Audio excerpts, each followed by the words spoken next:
Por favor, que vayan tomando asiento para comenzar el desayuno.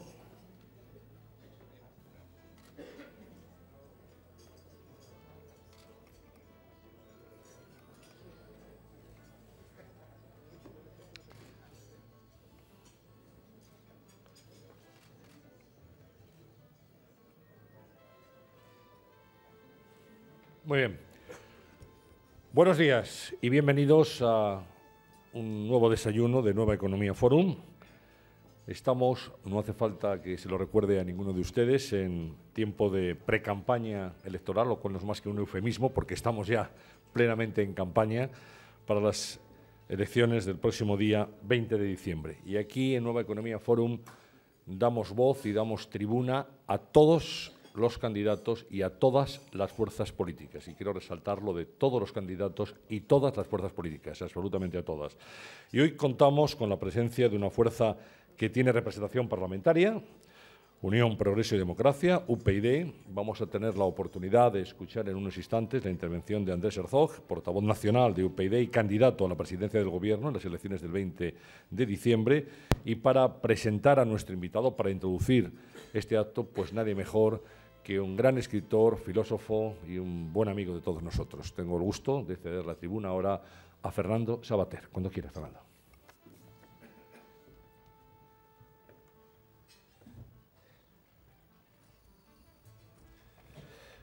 Amigas, amigos, bueno, en primer lugar, agradecer a todos su presencia y la atención que van a mostrar a las ofertas un poco que vamos a hacer. UPyD, primero voy a decir dos palabras sobre UPyD, y digo que las voy a decir porque realmente no tenemos mucha ocasión de expresar lo que somos y lo que queremos. No somos precisamente una fuerza recién aparecida, no somos extraparlamentarios, no somos caídos del cielo, como lo éramos la primera vez que yo estuve aquí presentando a Rosa antes de las primeras elecciones.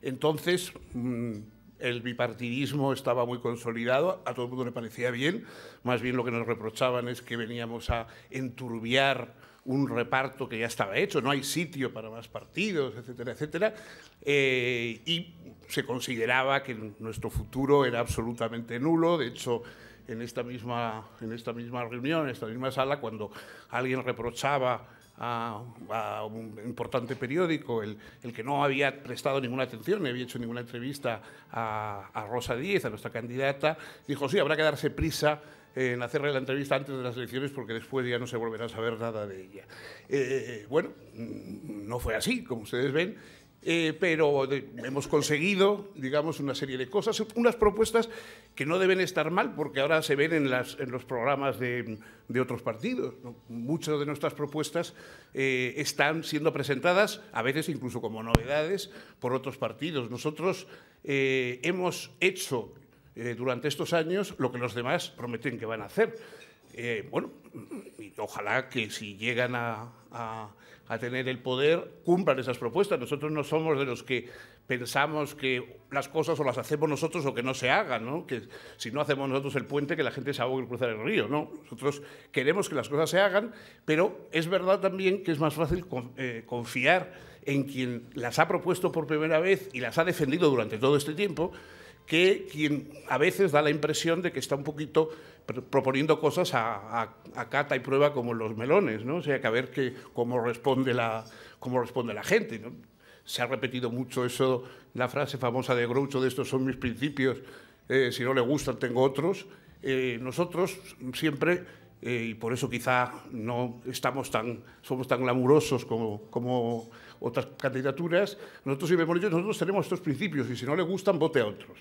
Nosotros no vamos a cambiar esos principios porque nos parece que son los que debemos defender.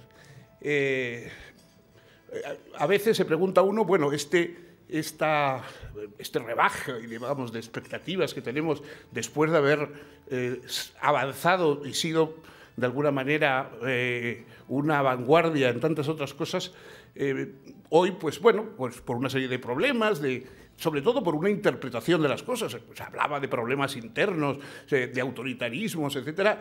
Bueno, yo creo que los demás partidos no precisamente están exentos de esas cosas. Entonces no se sabe por qué lo que todos los demás partidos padecen como algo normal dentro de estos juegos democráticos y dentro de estas tensiones que, lógicamente, en toda comunidad humana hay, en nuestro caso era algo descalificador, ¿no? No sé si la interpretación será mi amigo Octavio Paz, cuando yo me quejaba con él de algún desamor mediático que había tenido en España, me decía: no te olvides de que el secreto para caer antipático a todo el mundo es tener razón antes que los demás. Y eso puede ser lo que nos ha ocurrido. Quiero decir que hemos tenido razón antes que otros. Hoy nuestras razones no nos dejan explicarlas mucho. Yo sí tenía aquí una cosa que me parece significativa respecto a los segundos que ha dedicado la televisión española. Desde el día 16 al 23 pasados, el PP ha tenido 858 segundos, el PSOE 815, Izquierda Unida 161, Podemos 410, Ciudadanos 545 y UPyD 26. Bueno, es un poco extraño que partidos que no tienen representación parlamentaria, que no figuran, digamos, en el Parlamento, tengan los méritos que tengan, reciban tanta atención, y un partido parlamentario, un partido que tiene presencia en el Parlamento, que tiene presencia en parlamentos autónomos como el País Vasco, que tiene presencia en Europa, etcétera, solo reciba esa ínfima atención. Esto, digamos, es antidemocrático, evidentemente. Es un mal funcionamiento del sistema democrático, frente al cual, si hubiera unos medios adecuados, se debería reclamar y protestar. Lo que pasa es que las reclamaciones y las protestas van a tan largo plazo que ya nos darán la razón para las próximas elecciones, pero no para estas, ¿no? Entonces, yo creo que la lucha por abrirse camino y por llegar a los ciudadanos que nos han mostrado muchas veces adhesión y que yo creo que necesitan las propuestas que le vamos a hacer, porque se han revelado ciertas en el terreno de la corrupción, en el terreno de la educación, en el terreno de defender una ciudadanía integral, no fraccionada en territorios, etcétera. Todo eso lo hemos defendido desde el primer día.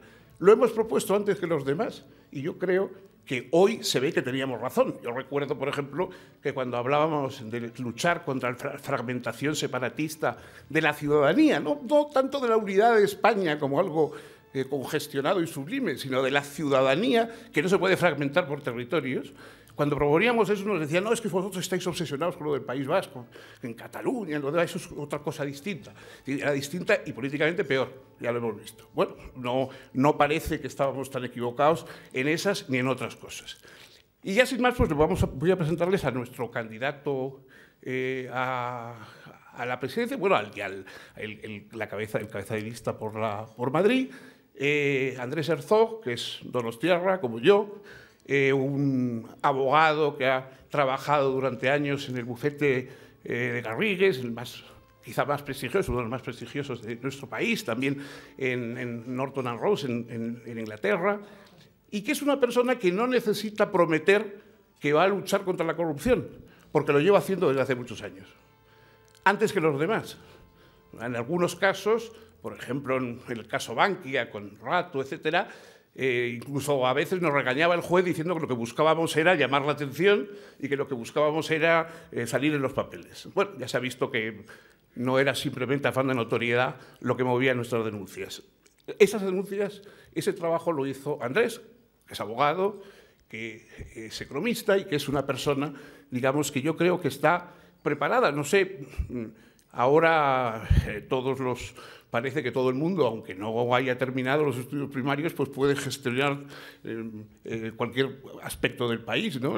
Aquella propuesta de Lenin de que la portera o la cocinera podían gobernar los países, en España pues se cumple estupendamente, o sea que en ese sentido somos un país leninista. Yo, sin embargo, algunos un poco más elitistas o más anticuados, seguimos prefiriendo a las personas que tienen una preparación académica, una preparación científica y, sobre todo, que han mostrado una vocación política orientada a la transformación y a la regeneración del país, como es el caso de Andrés. De modo que, sin más, pues con él le dejo. Muchas gracias.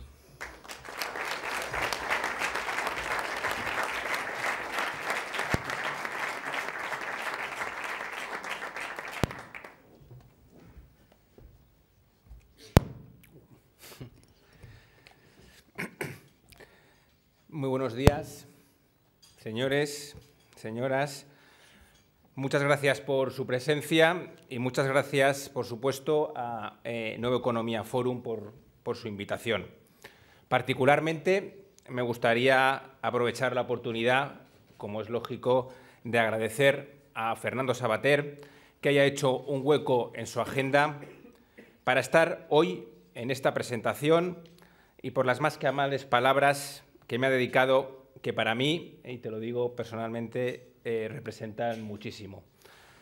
Pero más allá de eso, me gustaría aprovechar esta oportunidad para agradecerle públicamente a Fernando Savater su valentía, por otro lado más que acreditada, por haber aceptado mi petición de que formara parte de la lista electoral de Unión, Progreso y Democracia, en este caso la lista electoral del Senado, que, como os imagináis, pues yo aprecio y valoro muchísimo. No hace falta que diga que su inclusión en esta lista, junto con la de otros referentes de la literatura y la cultura de nuestro país, como por ejemplo Andrés Trapiello o Fernando Iwasaki, es puramente simbólica, pues nuestro sistema o nuestro propio sistema electoral, prácticamente mayoritario en lo referente al Senado, hace su elección más que remota. Pero quizá por ello su gesto tiene todavía más valor y demuestra una inquebrantable fidelidad a un proyecto que tú, Fernando, tú mismo alumbraste e inspiraste. Sé que no lo has hecho por UPyD, o por lo menos no solo por UPyD. Sé que tampoco lo has hecho por mí, por lo menos no solo por mí, sino por España, siendo plenamente consciente, además, de que en nuestro país, y en esto poco hemos cambiado, el intelectual, escritor, filósofo, profesional o empresario que se significa políticamente corre el riesgo, entre otros, de dejar de trabajar, de dejar de publicar, de verse arrinconado. Todo ello por no seguir el sabio consejo de Franco, cuando le dijo a un periodista que venía a quejarse del maltrato sufrido por el régimen: haga como yo, no se meta en política. Tú, Fernando, nunca has mirado para otro lado, siempre te has metido en política y, más aún, has defendido que la política es suficientemente importante como para no dejarla solo en manos de los políticos. Quiero que sepas que gracias a ti, a tu ejemplo, a tus libros, a tus artículos, yo hoy estoy aquí, siguiendo de alguna manera tu ejemplo, como el de Rosa, sentada ahí en la mesa aquí delante, a la que también agradezco su presencia hoy, y de tanta otra gente honrada, coherente y valiente de este partido, de Unión, Progreso y Democracia, que me han enseñado que los principios ni se compran ni se venden y que es posible hacer una política de otra manera. Como saben, lo decía Fernando también, yo soy donostiarra, soy vasco. Tengo que decir que no es mérito mío, simplemente nací allí, supongo que igual que Fernando, pero a la vez me siento profundamente orgulloso de ser español. Y creo que de eso habla también nuestro lema, el lema de Unión, Progreso y Democracia para estas elecciones generales: más España, que para mí significa más democracia, significa más igualdad y más autoestima, de la que, por cierto, no andamos sobrados los españoles. Esto mismo, la autoestima, es lo que pensé este pasado lunes cuando asistí al acto organizado por la Fundación COTEC, pionera en España en la innovación tecnológica, fundada por nuestro rey, o por nuestro rey padre actualmente, el rey Juan Carlos I, que de hecho celebraba su 25 aniversario. En este acto tuve oportunidad de escuchar, además de a nuestro monarca, en este caso sí, el actual, a un científico español. Sé que estas dos palabras juntas suenan hasta chocantes, científico y español. Jordi Bascomte, investigador de la Estación Biológica de Doñana, igual lo conocen, y pionero internacional en la aplicación de modelos matemáticos a la investigación ecológica. Este señor, por cierto, uno de los dos únicos españoles que se han incorporado, forman parte del comité editorial de la revista Science, podría ser un buen ejemplo para hablar de la maltrecha situación de la investigación y de la ciencia en nuestro país. De hecho, tuvo que emigrar a Zúrich para poder continuar con su trabajo. O para hablar de cómo nuestros gobernantes se les llena la boca hablando del cambio de modelo productivo, del I+D, de hacer política para las próximas generaciones y no para las próximas elecciones, y todo tipo de frases grandilocuentes, especialmente en periodo electoral, todo hay que decirlo, que esconden en realidad la nula voluntad de que nuestro país se enganche al desarrollo y al progreso. Pero más allá de la situación de la ciencia, las palabras que pronunció este señor, Bascomte, en el acto me llevaron a otra reflexión, en este caso muy política. Este biólogo lleva años mirando a los ecosistemas con ojos de físico. Su trabajo consiste en describir con ecuaciones matemáticas las aparentemente inextricables redes de los seres vivos. Asegura que el mismo algoritmo que sirve para organizar el tráfico aéreo vale para explicar el funcionamiento de una red ecológica.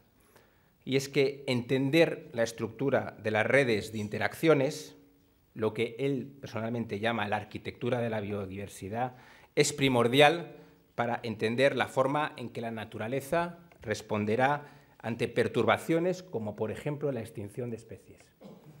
En esencia, lo que viene a concluir, dicho sea con mis propias palabras, es que los procesos de destrucción de los ecosistemas no son lineales y esas redes que de alguna manera se defienden, se equilibran y sobreviven a las adversidades. Pero lo hacen solo hasta cierto punto.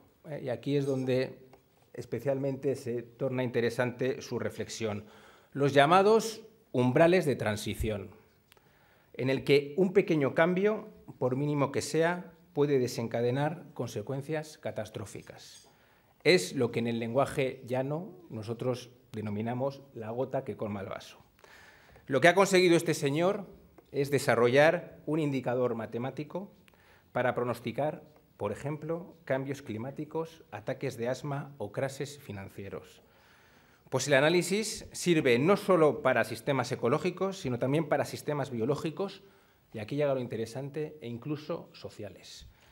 Y todo ello se ha estudiado, obviamente, no para mirar simplemente cómo esos cataclismos ocurren delante de nuestros ojos, sino para anticiparse, prevenirlos o retardarlos.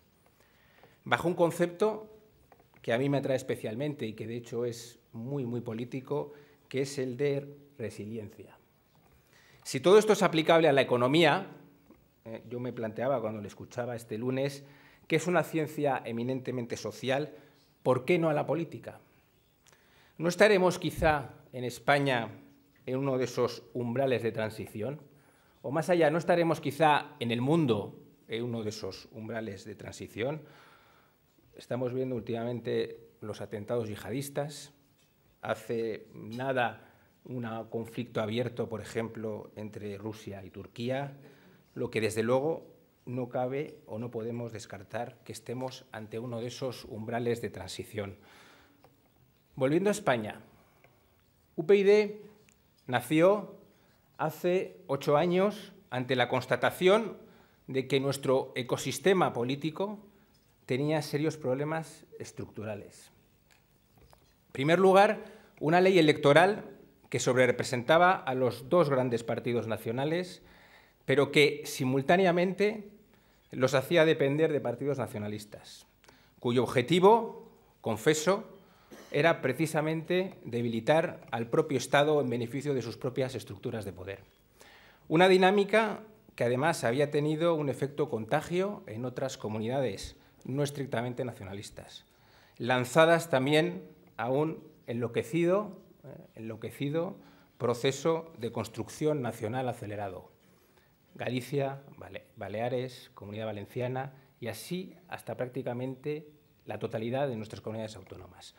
Un verdadero caos competencial, provocado por una débil arquitectura institucional diseñada en la Constitución de 1978, pero fomentada precisamente por esas dinámicas disgregadoras. Y, en tercer lugar, un proceso de invasión, y a las cosas en UPyD las llamamos siempre por su nombre, de invasión por parte de los partidos políticos de todos los ámbitos institucionales, sociales y económicos. La colonización de la justicia, de los organismos supervisores, de las cajas de ahorros, de las famosas cajas de ahorros que nosotros hemos combatido especialmente, los medios de comunicación de titularidad pública y hasta el más mínimo intento de asociacionismo surgido de la sociedad civil. En definitiva, la creación de todo un tupido sistema, de una inmensa red clientelar que algunos han calificado de capitalismo de amiguetes y que, en definitiva, hace que el talento en España no pueda prosperar si no está patrocinado por el poder político. En UPyD, no hace falta que lo diga, no nos quedamos mirando, sino que durante estos 8 años hemos combatido abiertamente estos males que nos lastran como nación. Políticamente, muchas veces en solitario, todo hay que decirlo, proponiendo, por ejemplo, la supresión de los privilegios territoriales, la reordenación competencial o negándonos a algo tan simple pero tan revolucionario a la vez como los repartos institucionales, en los que, por cierto, han participado todos los partidos en España. Bueno, han participado y siguen participando. O incluso judicialmente, lo decía Fernando, impugnando ante la justicia el reparto precisamente de la propia justicia, o llevando adelante acciones judiciales contra la corrupción política, como el caso Bankia, las preferentes, las tarjetas Black y tantas otras que yo mismo he tenido la oportunidad de impulsar personalmente.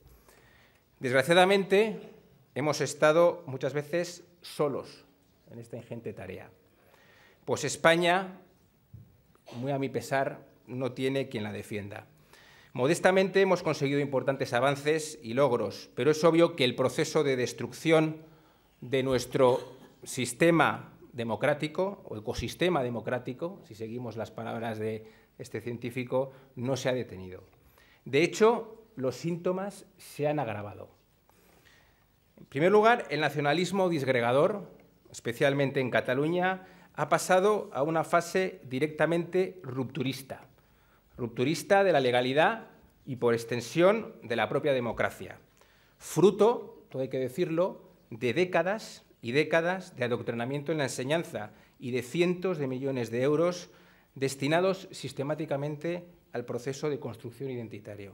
Una verdadera huida hacia adelante, destinada, entre otras cosas, a blindar la impunidad de una élite corrupta, cuyo destino seguro, caso de no triunfar en su intentona golpista, no puede ser otro que la cárcel.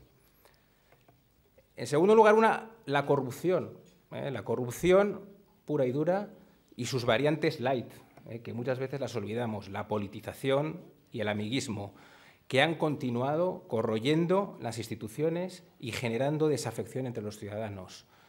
Y una tercera señal de alarma, que es un fenómeno, en este caso también global, muy reciente, pero no por ello menos peligroso, como es la radicalización extremista. Tanto la global, en este caso yihadista, como nuestro tradicional sectarismo patrio, que no ayuda precisamente a la mejora de la calidad de nuestra democracia. Aunque nuestro ecosistema parece que aguanta, las grietas empiezan a ser más que visibles. El desafío independentista catalán ya no se va a detener, la irrupción de populismos o la corrupción sistémica. Fernando mencionaba otras cosas, ¿no? Podemos hablar también el silencio mediático, por ejemplo, ante UPyD, el secuestro de la democracia. Ante todo, yo me pregunto, ¿dónde estará nuestro umbral de transición? La profunda debilidad del sistema ha provocado, además, la irrupción de organismos oportunistas, de partidos abiertamente populistas o de creaciones artificiales patrocinadas por el propio poder político-mediático, diseñadas, todo hay que decirlo, precisamente para mantener el status quo bajo una falsa apariencia de regeneración. El panorama no es desde luego halagüeño, pero todavía estamos a tiempo. Estamos a tiempo de rectificar, de retomar el rumbo y marcar la senda del progreso y la regeneración en España. Para lo cual necesitamos, lo digo con toda la humildad, las recetas de Unión, Progreso y Democracia, que son unas recetas muy simples pero revolucionarias. Necesitamos una España fuerte, como garantía de nuestra democracia y de nuestras libertades, en la que no haya españoles de primera y de segunda, sino solo españoles de primera, eliminando privilegios territoriales, como los que sigue teniendo el País Vasco y Navarra, que son, por cierto, no nos olvidemos, el espejo en el que se mira Cataluña. Necesitamos imperiosamente garantizar la igualdad de todos los españoles, que todos los españoles, todos los ciudadanos, tengamos los mismos servicios públicos con independencia de nuestro lugar de residencia, para lo cual habrá que cerrar de una vez por todas el modelo competencial diseñado en nuestra Constitución, recuperar competencias clave como la educación, como la sanidad para el Estado, acabar con el adoctrinamiento en las aulas, especialmente en las comunidades nacionalistas, en Cataluña, en el País Vasco, garantizar el respeto a la ley, esa cosa tan obvia por otro lado, pero que en España sistemáticamente se vulnera, y evitar que todos los españoles sigamos indefinidamente financiando la independencia y la construcción nacional identitaria. Necesitamos también, y nosotros lo vamos a defender esta campaña electoral, un Estado útil, acabando con el despilfarro, con las diputaciones provinciales, con las diputaciones forales, con los consejos consultivos y cientos de entes, especialmente autonómicos, superfluos, que en la práctica han configurado 17 mini-estados dentro de España. A ello, además, proponemos en este programa electoral de estas campañas la supresión, el cierre definitivo del Senado, el corrector de ratas probablemente más caro del mundo, que mucho me temo que va a intentar ser reconvertido en una nueva cámara de veto autonómico a las leyes del Congreso, lo que puede convertir ya a nuestro país directamente en políticamente fallido e inviable. Y finalmente necesitamos algo tan elemental como una justicia dirigida por jueces y no por políticos, que sirva para combatir eficazmente la politización de las instituciones y la corrupción política. Todo ello lo seguiremos defendiendo bajo el pleno convencimiento de que no hay nada más progresista que España, símbolo de la unidad e igualdad de todos los españoles, y de que la honradez, la coherencia y la valentía son nuestra principal aportación a la política en España. Junto con ese otro concepto, la resiliencia, pues como decía Camus, los resistentes tienen la última palabra. Como a estas alturas pueden imaginarse, en UPyD vamos en serio. No nos darán facilidades, lo estamos viendo, lo ejemplificaba muy bien Fernando con estos segundos, estos espacios concedidos en la televisión, en nuestra, por cierto, que pagamos todos, televisión pública, en contra de los propios criterios que establece la ley. Pero la verdad, y todo hay que decirlo, es que nunca nos dieron facilidades. Y tengo el convencimiento de que, a pesar de todo ello, seguiremos en el Congreso de los Diputados, por la simple razón de que prestamos un buen servicio a la democracia y de que somos, como le oí decir hace poco a Rosa, el servicio 24 horas de todos los españoles. Muchas gracias.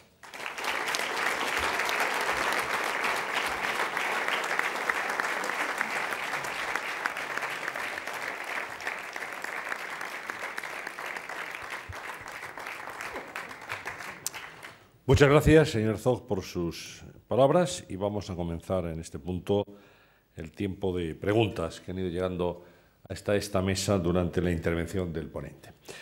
La primera, ya le advierto que viene fuerte, la firma Aníbal Salas Silva, de la Cuarta de Chile, y le dice nada menos que cuál sería la primera medida que tomaría usted en caso de ser elegido presidente del Gobierno el 20 de diciembre.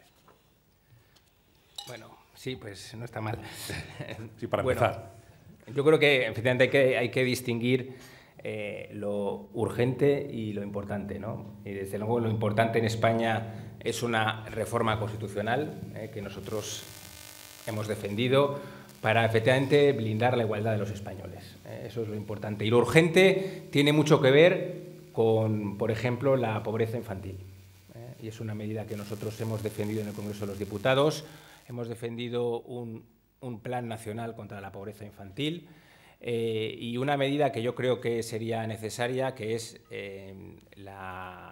el acuerdo de una prestación universal por hijo a cargo de 100 euros mensuales, universal, para todas las familias, y que además abordaría no solo el problema gravísimo de pobreza infantil que existe en España, sino el otro gran problema, que es la natalidad. Un déficit que tenemos importantísimo poblacional y que, de hecho, pone en cuestión la viabilidad y sostenibilidad de las pensiones, ¿no? Por lo tanto, esa sería quizá la primera medida para la cual, además, tenemos dinero, y esto es lo importante. Yo creo que aportamos, y antes lo mencionaba, reducción de diputaciones, de entes superfluos, fusión de municipios. Hay dinero si se quiere y yo creo que además sería fácil hacerlo. Hablando de la reforma de la Constitución, hay varias preguntas que dicen que 4 o 5 puntos esenciales para UPyD de la Constitución reformarían ustedes a medio plazo. Bueno, nosotros hemos sido pioneros en la reforma de la Constitución, abrimos el debate de la reforma de la Constitución y, por lo tanto, sabemos de qué hablamos. Hemos defendido, como digo, en primer lugar, una cosa bastante elemental, que es la supresión de privilegios. En España, en el siglo XXI, todavía tenemos una cosa que se llaman derechos históricos, concierto económico, los derechos forales. Por lo tanto, lo que defendemos es un sistema federal, cooperativo, simétrico, que garantice la solidaridad entre los españoles y que tenga como principal característica que todas las comunidades autónomas tengan exactamente las mismas competencias, además de, obviamente, otras muchas medidas. Por supuesto, la reforma de la ley electoral, que de hecho es una de las cosas que mencionaba, que llevamos defendiendo desde que nacimos, como garantía de la igualdad de voto de todos los españoles, la supresión de todo ese entramado institucional superfluo, las diputaciones, la fusión municipal. Solo con estas dos medidas ahorraríamos al año nada menos que 22.000 millones de euros. Por lo tanto, esos serían un poco los ejes de nuestra reforma. Una reforma, y con esto acabo, que busca garantizar la igualdad de los españoles y no busca satisfacer las aspiraciones de los nacionalistas, que yo creo que es lo que nos diferencia de todas las reformas constitucionales que escucho, inclusive las del PSOE, que lo que buscan efectivamente es pues acomodar a los nacionalistas en España, lo cual sabemos que es imposible. Cuando habla de acabar con los privilegios de determinadas comunidades autónomas, ¿usted cree de verdad que sería posible hoy eliminar el llamado cupo vasco? Pues como tantas otras cosas, ¿no? El derecho de pernada creo que también en su día seguro que hubo muchas reticencias a la eliminación, pero se acabó eliminando, ¿no? Supongo, y yo creo que por encima de derechos históricos, privilegios, yo creo que las cosas hay que llamarlas como son, pues está la igualdad. Y como digo, la reforma que hay que hacerla a costa, o desde luego sin la colaboración, obviamente, de los beneficiarios de esos privilegios. Faltaría más. Por lo tanto, por supuesto que será posible si hay un consenso suficiente para abordar una reforma de la Constitución que hace falta en este país. Bien, mi compañera Mariana Gancedo, de Televisión Española, le formula dos preguntas. Primera dice, ustedes firman en menos de 2 horas el pacto contra el yihadismo. ¿Cree que España debería apoyar decididamente y militarmente a Francia sin esperar a las elecciones del 20 de diciembre? Bueno, creo efectivamente que la decisión que tome España, desde luego, no tiene que estar condicionada por las elecciones, ¿no? Esto me parece una auténtica aberración, ¿no? Que lo que vayamos a decidir se condicione, se supedite a una contienda electoral. Yo creo que esto está, por supuesto, por encima de intereses partidistas, afecta a valores mucho más profundos, como son la libertad, como es la democracia, como es la seguridad, y creo que España, y en esto voy a ser muy contundente con el Gobierno, tiene que mostrar todo su apoyo a sus aliados. Y sus aliados, en este caso, es, por supuesto, Francia, es la Unión Europea, y ese apoyo tiene que ser para trabajar, para hacer algo y, efectivamente, sin descartar ningún tipo de actuación, sin descartar, por lo tanto, operaciones militares, siempre dentro, obviamente, de un marco de la legalidad internacional, bajo el amparo de la ONU, de la OTAN y de la Unión Europea, ¿no? Por lo tanto, eso es lo que vamos a plantear. Yo creo que el Gobierno en este tema no puede mirar para otro lado, no puede jugar con los tiempos y lo que tiene que hacer es ofrecer esa colaboración sin ningún tipo de fisuras, sin condiciones, a sus aliados, como digo, y en este caso a Francia, porque su problema es nuestro problema, exactamente igual. Un día golpearon en París, otro día en Bruselas, después fue en Mali y también en Madrid. Hace bien poco también Madrid sufrió esto y lo puede volver a sufrir. Por lo tanto, yo creo que aquí no caben tacticismos, electoralismos y que tenemos que estar unidos todos los demócratas.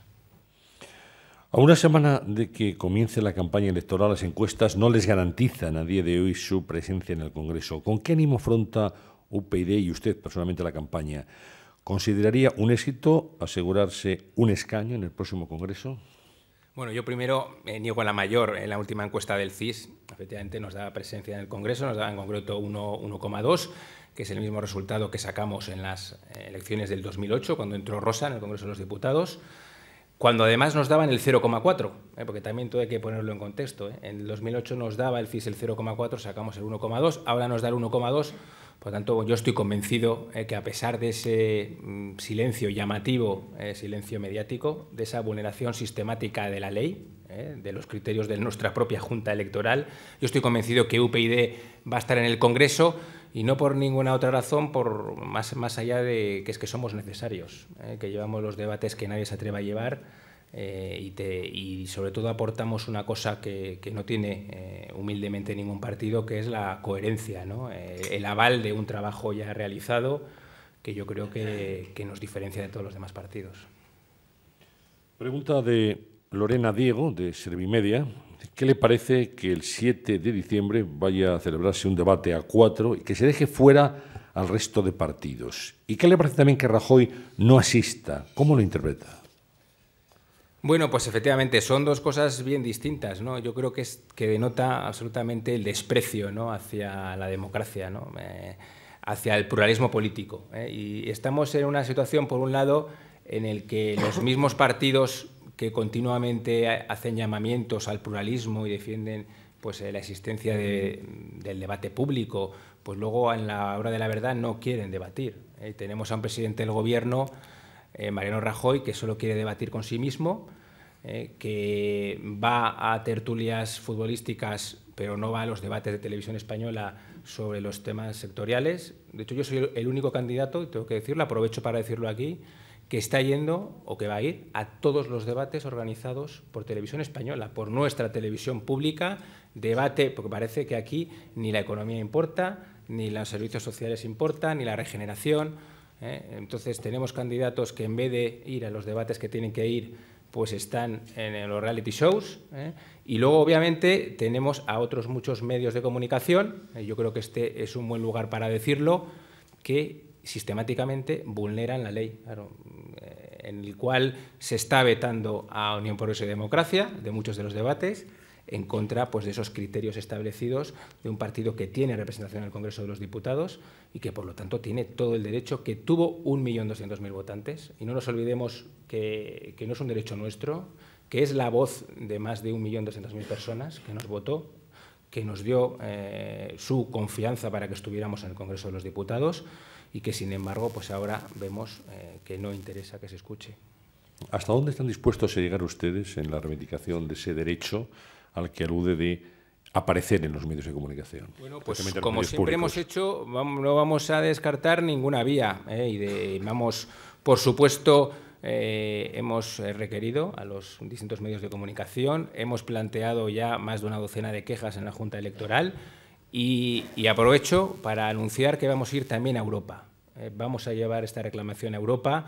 Yo creo que en España nos merecemos una democracia de calidad y esto es incompatible con lo que se está haciendo en esta campaña electoral, ¿no? Entonces, por lo tanto, vamos a llevar esta reivindicación a las instituciones europeas, al Parlamento Europeo, al Defensor del Pueblo también, y por lo menos pues confiamos en que ya la más que cuestionable, ¿no?, imagen de nuestro país en muchos aspectos, ¿no?, y entre ellas la pluralidad informativa, pues tenga unas consecuencias, ¿no? y haya una mejora sustancial de esa calidad y de ese pluralismo político. Pregunta de Rafael Pan Fernández, dice: ¿cómo podéis hacer llegar vuestro mensaje a la sociedad cuando sabemos que la mayoría de los medios os son abiertamente hostiles? Bueno, como siempre lo hemos hecho, somos un partido, primero, que nació en las redes sociales, que nació en Internet. Probablemente sin Internet no estaríamos aquí, y esto es una evidencia. Y después, pues haciendo política pues a pie de calle, con los ciudadanos. Yo estoy haciendo una campaña también pues en este sentido, ¿no? Yendo a las calles, a repartir personalmente, a escuchar a la gente, y esto es lo que vamos a hacer, como siempre lo hemos hecho, y en la plena confianza de que nos van a dar su respaldo los ciudadanos. Quería preguntarle por lo que ha dicho usted del Senado, ¿no? Nuestro amigo y admirado Fernando Savater va en la lista del Senado. ¿No es un poco incoherente decir que quieren cerrar el Senado cuando han embarcado a personalidades muy importantes que están dispuestas a mostrar su apoyo? Ya sé que es testimonial en cualquier caso, ¿no? Pero, bueno, más allá de la figura retórica, quería ahondar en esta figura del Senado. Bueno, nosotros siempre hemos sido un partido revolucionario, un partido de ideas radicales que defiende una regeneración radical de España, pero a la vez profundamente institucional, ¿no? Estos son dos conceptos que a veces cuesta que la gente los entienda, ¿no? Y eso pasa por reformar las instituciones desde dentro. Nosotros nunca nos verán en las barricadas, nunca nos verán fomentando la desobediencia a la ley.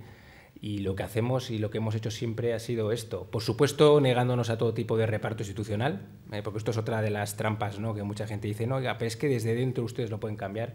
Hay cosas que no se pueden cambiar de dentro, como por ejemplo los repartos institucionales, el reparto de la justicia, los organismos supervisores.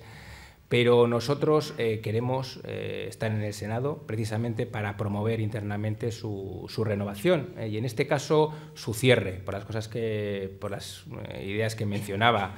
Y partiendo, como decía también, de que obviamente la lista que presentamos es simbólica, en la medida en que, pues desgraciadamente, el sistema electoral, sobre todo para el Senado, es profundamente mayoritario y hace prácticamente imposible, ¿no?, la entrada de un partido político como PID en esa institución. Pero queremos estar ahí dentro, sobre todo también, otra cosa que mencionaba, que es vigilar que no lo acaben convirtiendo en una cámara de veto al Congreso. Y en esto tengo que decir que he escuchado ideas preocupantes, trasladarla a Barcelona, y no me gustaría que esa conversión en una Cámara de Representación Territorial, como dicen algunos, sea anteponer los intereses de las comunidades autónomas al interés general de España. Y me da la sensación que por ahí puede ir mucho de los intentos, que como siempre se acordarán en despachitos en España para contentar al nacionalismo, especialmente al nacionalismo catalán.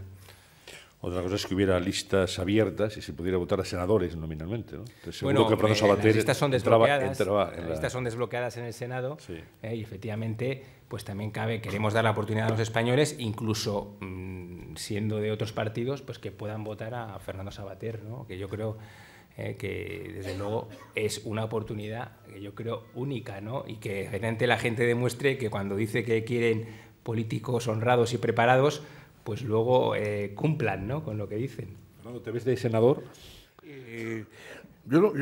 Hombre, a mí el papel de senador que me gusta es ese que hace Charles Lawson en Espartaco, ¿no? Es ese sentar en el triclinio con una copa y rodeado de bríes y tal, pero no sé si el Senado de aquí es igual, o sea que no... Parece que no. No estoy seguro de... Que no hay uvas. Bueno, yo creo que efectivamente, bueno, pues el Senado ha parecido superfluo, ha parecido repetitivo, redundante, pero ahora efectivamente podría generar hacia lo que en otra medida también ha pasado en otras organizaciones, incluso internacionales, como el Consejo de Seguridad de la ONU, etcétera, una vetocracia, ¿no? Ir hacia la vetocracia, de la cual ya han hablado politólogos importantes y que es uno de los problemas, digamos, que tiene en este momento el desarrollo de la democracia en el mundo. Entonces, introducir esa vetocracia vía Senado en España sería bastante problemático, bastante grave. Entonces, en ese sentido, pues mire, yo Ya como me he pasado la vida cerrando bares, ahora entro en el Senado para cerrarlo también.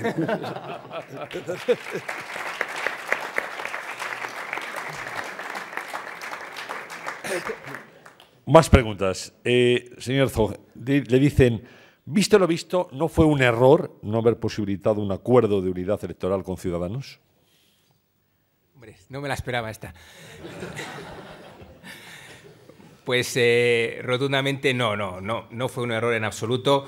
Y la prueba de ello son los hechos. No hay nada mejor indicador que ver lo que cada partido hace. No tanto lo que dice, porque yo creo que hablar es libre y sobre todo los programas, el papel lo sustenta todo, ¿no? Pero lo que hace cada partido. Nosotros, por poner un ejemplo, en UPyD, pues hemos llevado a los corruptos del PP y del PSOE a los tribunales. Y Ciudadanos les ha dado los gobiernos. Les ha dado el gobierno al PSOE de Andalucía, al PSOE de los ERE, y les ha mantenido en los gobiernos en el resto de España, al Partido Popular de Bárcenas, de Gürtel, de La Púnica. Y esto es lo opuesto exactamente a la regeneración. Por lo tanto, bueno, yo a los hechos me remito. Nosotros somos un partido libre, no le debemos nada a nadie y queremos seguir siendo así. Y eso es lo que yo creo que hace que aportemos realmente a la democracia. Llevamos las ideas que nadie se atreve a defender y vamos, no tengo ninguna duda de que esa posible alianza o coalición hubiera acabado con lo que somos, lo que nos diferencia del resto de partidos. José Luis Jiménez, de PEP, dice, a fecha de hoy, ¿expulsaría del partido de las mismas personas?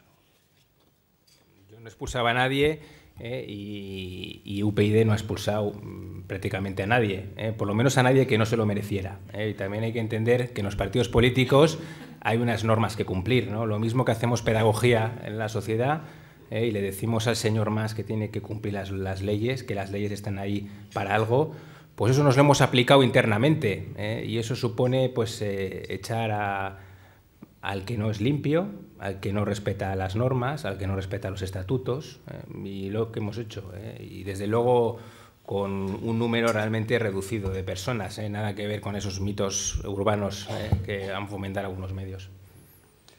Hay una pregunta de Francisco David Alcobendas, que es abogado, y dice si es cierto que, como dijo al parecer el director del País, no mostraron ustedes interés en participar en el debate organizado por este medio de comunicación. Bueno, pues esto efectivamente es radicalmente falso.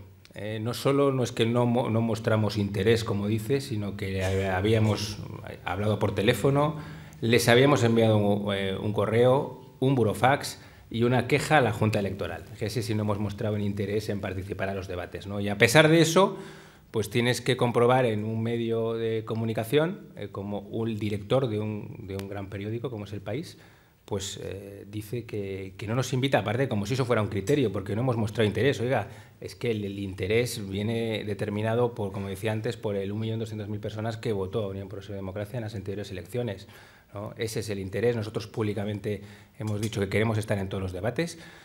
Yo no he rechazado ni un solo debate, tengo que decirlo también, y por supuesto que estamos dispuestos. Lo que no estamos dispuestos evidentemente es a que se falsee la realidad y a que se vete a este partido político. Alfredo Crespo dice, ¿qué influencia cree que va a tener la llamada cuestión catalana en las próximas elecciones generales del 20 de diciembre? Bueno, realmente la cuestión catalana es la cuestión española. Yo creo que por esa misma razón va a tener toda la importancia. Porque en Cataluña nos jugamos el ser o no ser España, el dejar de ser este país y sobre todo la ruptura de la democracia, ¿no? A mí siempre me llama mucho la atención cuando nos dicen, cuando hemos apelado, por ejemplo, al artículo 155 en Cataluña para desmontar todas las estructuras de Estado que ya existen. Hay mucha gente que te dice, oiga, ustedes pero quieren suspender la autonomía, ¿no? Te dicen, ¿no? Como... Y frente a eso, bueno, pues hay que recordar a la gente que es que la autonomía en Cataluña ya está suspendida. La han suspendido unos señores, unos golpistas, y que la autonomía emana de la Constitución española. Es que en España, que muchas veces hay que explicar cosas muy elementales, ¿no? Como esta, que precisamente el respeto a la ley, y entre ellos, por supuesto, el artículo 155, hay que aplicarlo para conservar el autogobierno en Cataluña, y para conservar la democracia y las libertades de unos dirigentes políticos que han descartado todo un sistema, todo un ordenamiento jurídico, pero que no tienen otro que aplicar en su sustitución. Por lo tanto, ¿qué rige en Cataluña? ¿No? Yo creo que es fundamental. Cataluña nos jugamos todo como país. Y además, no nos olvidemos que Cataluña es hoy, mañana será el País Vasco, y en general es un proceso que viene de décadas, ¿no? Un proceso disgregador que amenaza con romper la democracia, ¿no? Por lo tanto, yo creo que es fundamental y que estoy seguro que volveremos a hablar de eso porque va a ser uno de los ejes de la campaña. ¿Qué esperan ustedes del presidente del Gobierno con respecto al desafío catalán? Bueno, pues yo lo que espero es, por un lado, firmeza. Pero más allá de la firmeza, que no hay que confundir con enrocamiento, que es muchas veces el inmovilismo, ¿no? Que es la táctica preferida de nuestro presidente del Gobierno, hay que empezar a ocuparse, no solo preocuparse, sino ocuparse. Y como digo, eso pasa pues, por desmontar todas las estructuras de Estado que ya existen en Cataluña. Porque otra de las cosas llamativas de ese asunto es que parece que en España hemos descubierto el problema catalán hace 2 semanas. Oiga, no, es que llevan décadas, décadas construyendo pues, un Consejo Asesor para la Transición Nacional, embajadas internacionales, un embrión de hacienda propia, destinado cientos de millones de euros a la construcción identitaria mientras no tienen para pagar las farmacias. Bueno, pues yo creo que lo que tiene que hacer el Gobierno es empezar a desmontar todo eso, empezar a hacer que se respete la ley en Cataluña y, por supuesto, acabar con el problema de fondo. Y el problema de fondo es mucho más profundo, es el adoctrinamiento en las aulas, en la educación a generaciones y generaciones de españoles en el odio a España. Y yo esto lo he vivido también, yo soy vasco y he visto con mis propios ojos el proceso de destrucción del Estado. Primero España pues deja de salir en los mapas del tiempo. Luego ya no se puede mencionar, se habla de Estado, o Estado español. Y esto es un proceso continuo de destrucción de lo que nos une, de exaltación de las diferencias. Y por lo tanto, bueno, pues yo creo que frente a eso, en algún momento tendremos que plantearnos medidas tan elementales como la que defiende este partido en solitario, como es la recuperación de la competencia de educación para el Estado, que no es para ninguna otra razón, excepto para evitar este tipo de adoctrinamiento en las aulas. Porque si no lo hacemos, a la larga perderemos la batalla. Y esto también es importante que la gente lo sepa, porque son generaciones y generaciones educadas en esa desafección hacia España. Aparte de usted mismo, señor Zog, aquí en la sala está Rosa Díez, está Fernando Savater, que son sin duda 2 referentes en este país de la lucha por la reivindicación de la memoria de las víctimas del terrorismo y de su dignidad. Y quería preguntarle qué es lo que llevan ustedes en su programa, qué acciones quieren ustedes implementar en favor de las víctimas, a las que nunca podemos olvidar. Bueno, pues efectivamente lo que tenemos que preocuparnos, sobre todo con las víctimas, es que no se reescriba su historia. Y esto es fundamental, esa memoria, ¿no? Que es, por cierto, en lo que pues, lleva trabajando el Gobierno vasco, ¿no? durante estos últimos años, en una reedición de la historia en la cual pues, no hay vencedores ni vencidos, ¿no? En la cual asesinos y víctimas son todos ellos resultado de un conflicto, surgido no se sabe cómo. Por lo tanto, hace falta memoria, por supuesto, y hace falta una cosa también tan elemental pues como investigar los crímenes que todavía no se han investigado, justicia, reparación y, por supuesto, sin olvidarnos del problema. Yo creo que en esto UPyD es un referente. Fernando podría hablar mucho más que yo de toda la labor que hemos hecho desde los movimientos cívicos en el País Vasco, precisamente para pues, deslegitimar y combatir el terror, ¿no? que es un terror, como siempre lo es el terrorismo, pues, cuyo sustrato se parece mucho al yihadista, que en el fondo lo que busca pues, es tan grave porque busca pues, destruir los cimientos de la democracia, ¿no? Y por eso hay que ser pues, especialmente contundentes. Sí, Fernando Savater, ¿qué queda por hacer?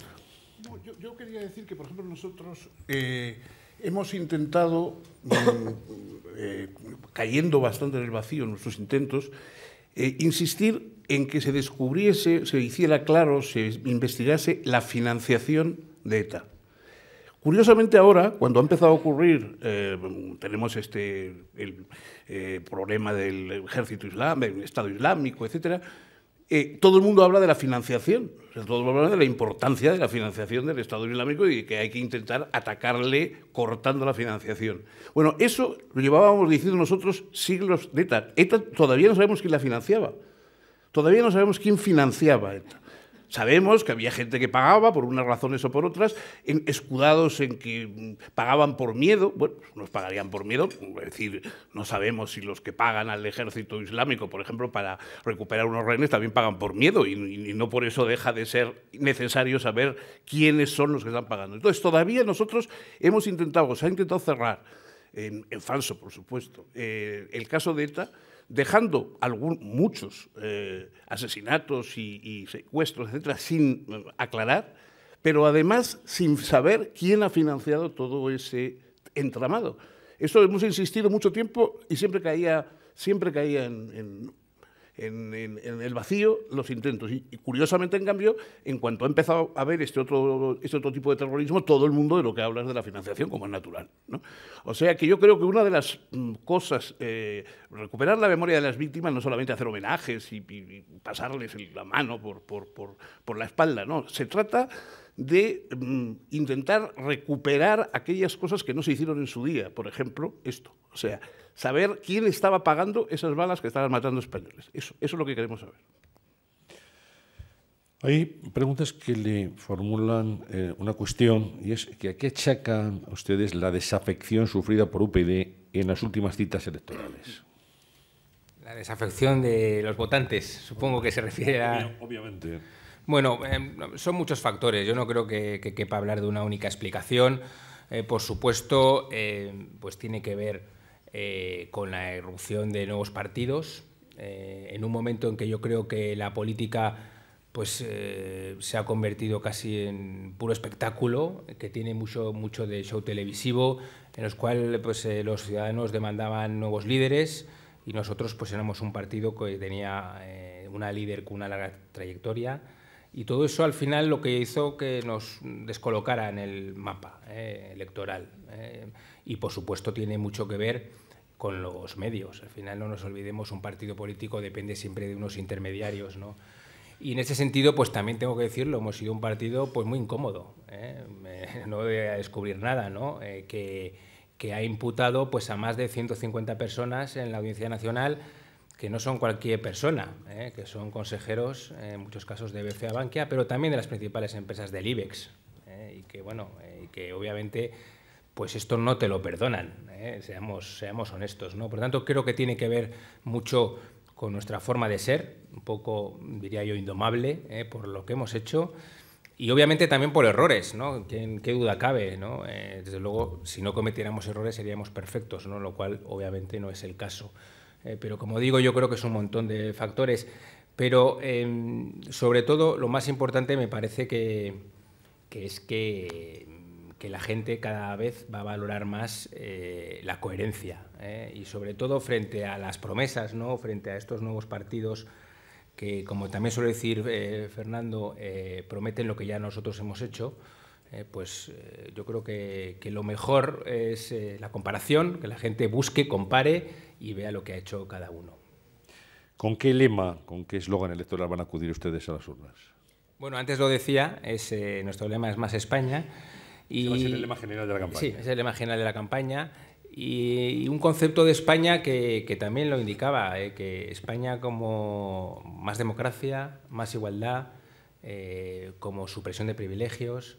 Esa es nuestra idea de España y esa es la que queremos reforzar. Y de hecho, nosotros planteamos una reforma de la Constitución, una reforma profunda de la Constitución, no de ahora, sino de hace 8 años, precisamente para garantizar, para blindar los artículos esenciales de la Constitución, para blindar la igualdad de todos los españoles, la soberanía nacional.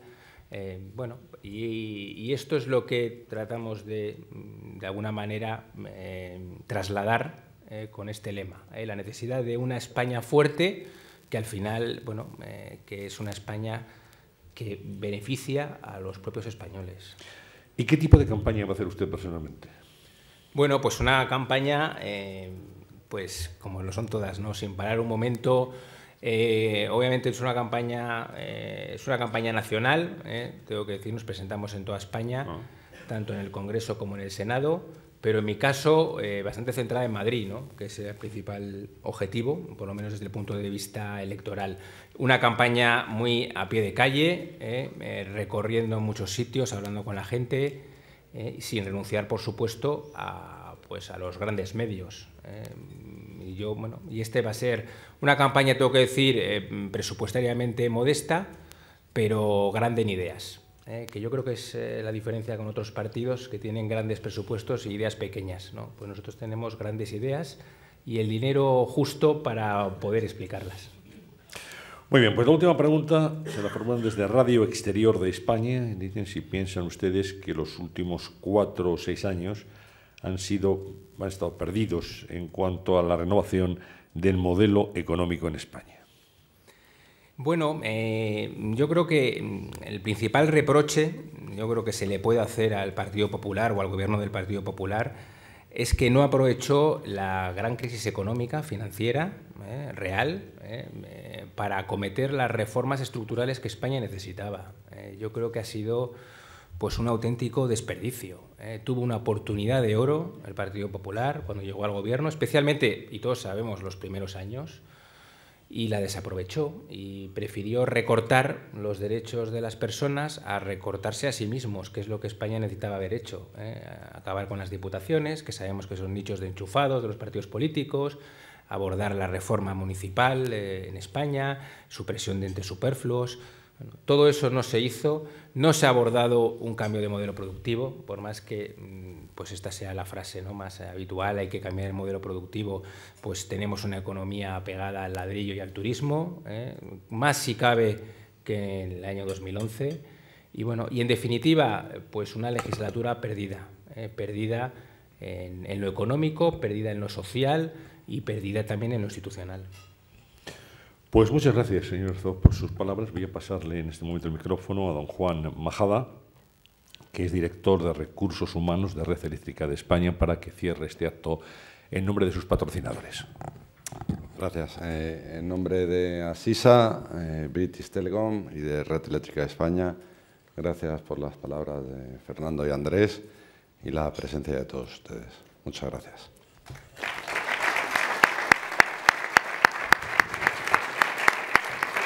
Muy bien.